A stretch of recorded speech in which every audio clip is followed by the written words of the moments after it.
There's something you don't notice until it's gone. The sound of the world. The hum of electricity. The wind brushing through the trees. The distant bark of a dog miles away. We live surrounded by noise, constant, ordinary noise, and we never question it. Until one night, it all stopped. No wind, no birds, no traffic, not even the static of the power lines. Just silence. A silence so deep it felt alive. It happened at 11:03 p.m., first in a small town, then across 3 counties. Streetlights flickered, phones died, and every clock froze at the same second. People stepped outside, thinking it was a blackout, but when they looked up, the stars were gone. The sky wasn't dark, it was blank, smooth, empty, colorless, like someone had erased it. And for 7 minutes, the world held its breath. No sound, no time, no sky. Then it came back. The wind, the hum, the lights, all at once, like nothing ever happened. But that night changed everything, because some people heard something in that silence. A voice, a whisper, a call. And others never came back when the sound returned. This is the story of the night the sky went silent. It started in a quiet town called Eastridge, the kind of place that rarely made the news. A few thousand people, 2 diners, 1 gas station, and a single blinking traffic light that had been stuck on yellow for years. Everyone knew everyone. The loudest thing you'd hear most nights was the hum of the old water tower or a truck passing down Main Street. Nothing strange ever happened there. Not until that night. The date was September 18th, a Thursday. The weather was cool, the kind of evening where you could hear the crickets outside your window. Families were winding down, kids getting ready for school the next morning, televisions murmuring behind half-drawn curtains. A few teenagers were out by Miller's Field, stargazing the way they always did when the sky was clear. It was one of those nights that felt safe, predictable, the kind that makes you think tomorrow will be exactly the same. But if you listened closely, just before 11, there was something different about the air. The breeze stopped moving. The dogs that usually barked at nothing went quiet. Even the insects, always buzzing, always alive, suddenly fell silent. Nobody noticed right away, not at first, but in that little town where sound was part of life itself, something had shifted. And before anyone could understand what was happening, the world was already holding its breath. By 11:25, the town was a ghost. Cars sat running with no one inside. Porch lights glowed on empty streets, and in the stillness, the shapes returned, closer this time, lower, sliding across the blank sky like something vast and patient. No one ran, no one could. The few who remained said the air felt thick, like moving through water. And then, as quickly as it began, everything stopped again. The shapes dissolved, the air cleared, and the town was half empty. Those who were left stood in the streets, unable to speak, unable to understand what had just happened. But deep down, they all felt the same thing. Whatever took the others wasn't gone. At 3:17 a.m., the silence finally shattered. It didn't fade or ease back in, it exploded. Alarms screamed, dogs barked, and car engines roared to life all at once, as if the world had been holding its breath and suddenly exhaled. Windows rattled, birds scattered, and people who had survived the night collapsed in shock, covering their ears. The noise was deafening, unnatural, like the volume of reality itself had been turned up too high. But even through the chaos, something felt wrong. The clocks in every house still read 3:16. None of them had moved. Phones turned on, but all displayed the same message: no signal. Those who stumbled outside found the town bathed in a pale gray light, even though the sun hadn't risen yet. The air felt thick with static, the kind that prickled on the skin. Roads were littered with things people had dropped: shoes, glasses, open doors swinging in the wind, but no one to claim them. The few who were left tried to reach the police, but every call cut out after one word, the same word repeated over and over again through the static: listen. Some swore they heard it coming from underground, like a deep vibration beneath the pavement. Others said it came from above, humming just behind the clouds. No one could agree on what it was, but they all felt it, a faint pulse, like something was still breathing just beyond the edge of sound. Then, as dawn broke, the strange light faded.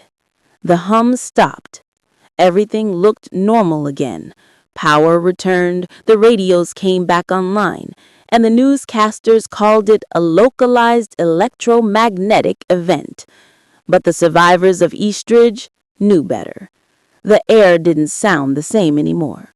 The wind felt thinner, the echoes slightly off, as if the world had been rewound, but not perfectly. And when they listened closely, especially at night, they could still hear that faint, faraway sound under everything. The sound of something waiting to begin again. The days after the event were filled with confusion.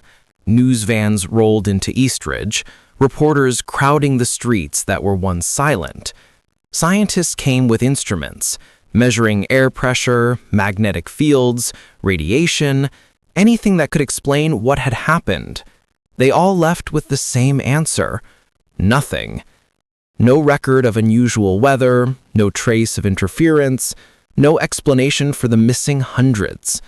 It was as if those people had never existed. Their names still appeared on mailboxes, their clothes still hung in closets, but their voices, their laughter, their presence, gone. Completely erased.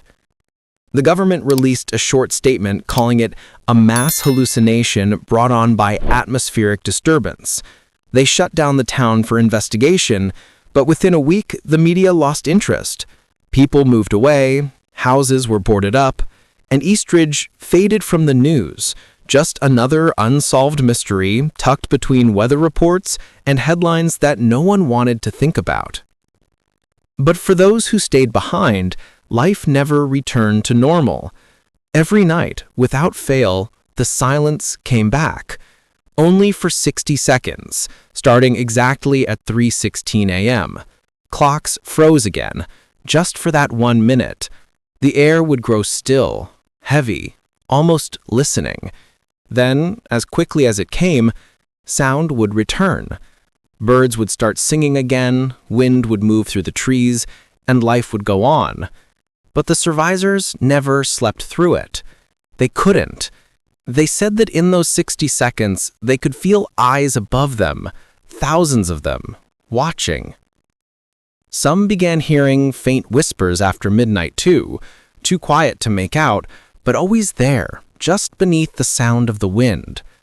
Others saw flashes of light in the sky, the same colorless glow that had replaced the stars that night. And once, someone claimed to record the silence, a full minute of nothing, only to play it back and hear a low voice whispering, "We remember." No one talks about Eastridge anymore.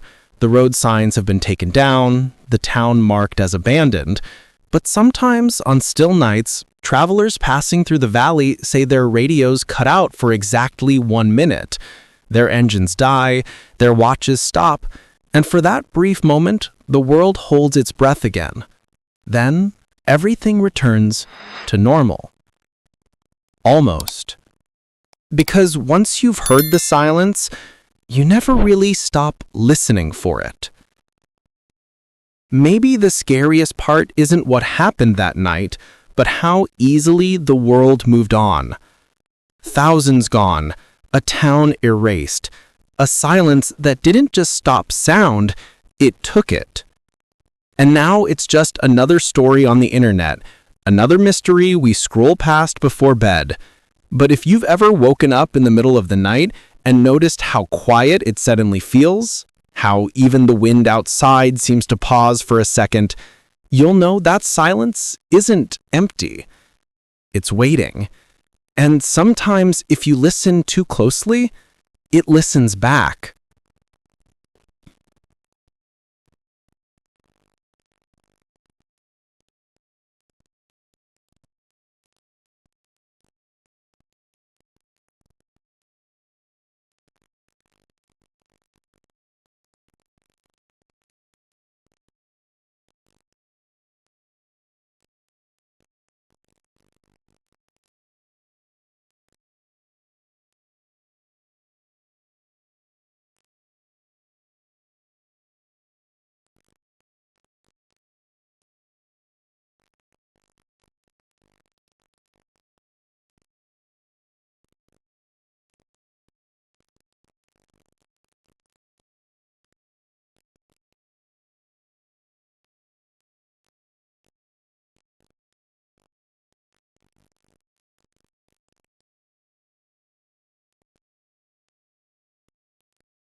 Thanks for watching.